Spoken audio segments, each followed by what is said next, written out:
this video today, we're going to make some zhonggua la jiao you. It's Chinese hot chili oil.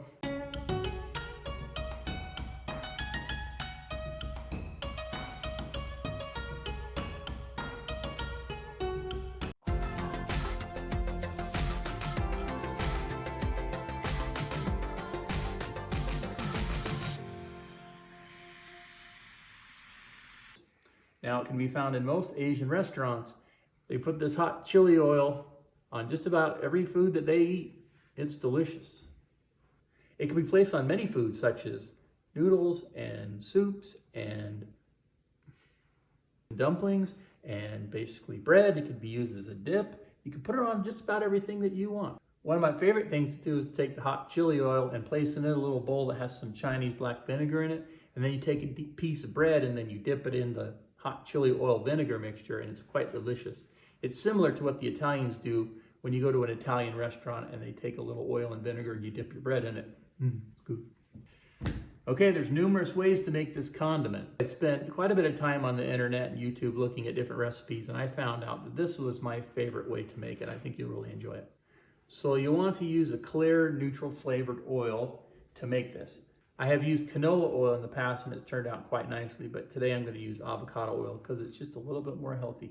But you could also use grapeseed oil or vegetable oil or sunflower oil and corn oil as well. And you'll want to use an oil that has a high smoke point so you don't burn your oil. How about the longevity, or how long will it last in the fridge or possibly just sitting on the table at room temperature?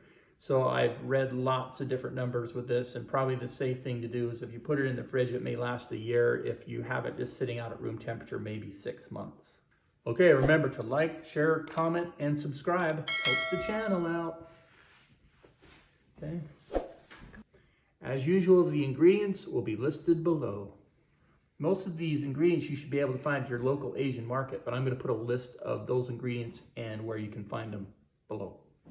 Finally, the steps to making the chili oil. So first, you're going to take your herbs and your spices and you're going to toast them. And then you're going to assemble your chili flake mixture.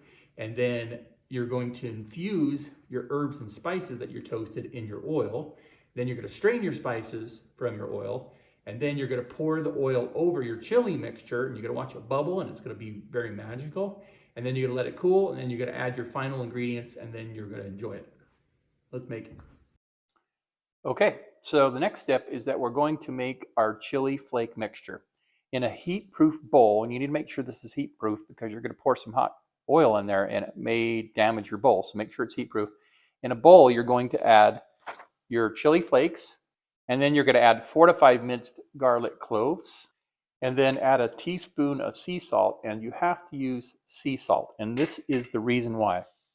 There's a Chinese legend that says, a man would not be unwell if he abstained for an entire year from either the sweet, sour, bitter, or hot, and maybe MSG, but maybe not.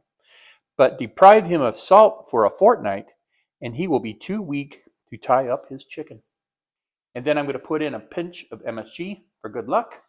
And then finally, I'm going to add a teaspoon of Chinese black vinegar. And then you have to stir this with chopsticks, because if you stir this with a spoon, the Chinese ancestor is going to curse your gosh dang chili oil. That means very fragrant. So the next thing we're going to do, we're going to toast our spices and herbs. And the important thing with this is to not burn them. So you're going to toast them until they start to become fragrant, and then you're going to pull them off the heat. Okay, in our pot, we're going to add Sichuan peppercorns. These are very floral, and they provide a numbing sensation to your mouth. They're quite delicious. 3 bay leaves, 1 cinnamon stick, 4 star anise, a semi-crushed cardamom pod, ½ tablespoon of coriander seeds. Okay, put this on a medium heat, and like I said, we're going to toast this. And you want to just get your pot and just wiggle it around quite a bit. And then you're going to toast this until it becomes slightly fragrant, and then you're going to pull it off. Okay, you can see that it's starting to smoke, so I pulled that off. Okay, to your pot, add 1.5 cups of olive oil. Okay, stir this frequently again with your chopsticks so your Asian ancestors doesn't curse your chili oil. Again, you want to check the temperature of this frequently so you don't meet this oil's smoke point, because if it hits the smoke point, you're going to burn your oil. So this is going to be done when the peppercorn starts to pop like popcorn and it starts to become super fragrant. But again, make sure you keep an eye on that temperature. So right now it's about 209 degrees. The smoke point for avocado oil is about 450 degrees.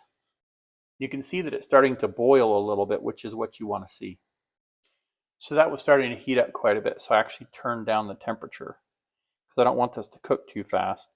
And again, you kind of know when this is done when the peppercorns start to pop. What this is doing is that it's pulling out the flavors from all the spices and infusing the oil. Pop. I've seen others on the internet show that they actually cook this for 1 to 2 hours to really extract those flavors from the herbs and the spices. However, I've not had to do that in the past to make this taste really good. Okay, that finally hit its smoke point, so I turned off the temperature. So I'm going to let this cool off a little bit, and then we're going to strain all of these spices and the herbs out of the oil, and then we'll move on to the next step. Okay, pour off your oil, but run this through a strainer so it picks up all the little herby bits.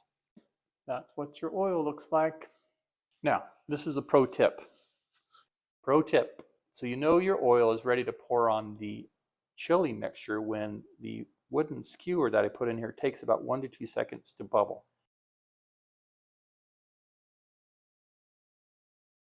Okay, once this is cooled off sufficiently, pour about 1/3 of this in. Oh yeah, there's the magic. There's the magic. Stir it up with a chopstick. Pour the rest in there. There's the Chinese magic. Make sure you use a big bowl to do this because it's going to bubble over and it's going to make a giant mess. So I'm going to let this cool off for a few minutes. Then I'm going to put in my toasted sesame seeds and the sesame seed oil, and then it should be good to eat after that point once it cools down quite a bit. Okay, so we decided we're going to add another 1/4 teaspoon of salt because it just needs a little bit more salt. So go ahead and sprinkle that in. This is a great time after it cools off to add the toasted sesame seeds. And then you're going to add a splash of sesame seed oil. Mix that up really well, and then we'll do a taste test. So you'll take a little bit of your hot chili oil after it's cooled off, and you're going to put it in a little bowl, tilted to the side. And then we're going to add a little bit of this Zhenjiang vinegar. Okay, a little Zhenjiang vinegar off to the side here. Oh, okay, we're going to give a little taste test. I put a little bit more of the hot chili on there because that was way too much vinegar. Let's see what this puppy tastes like. Good. Just a little bit too much vinegar. More chili oil.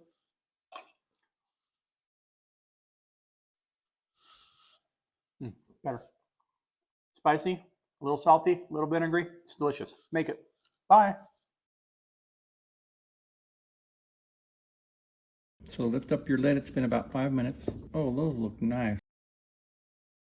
4-star anises. That's actually anise. One of my favorite things to do is take the hot chili oil, place in a little bowl with some. You're struggling.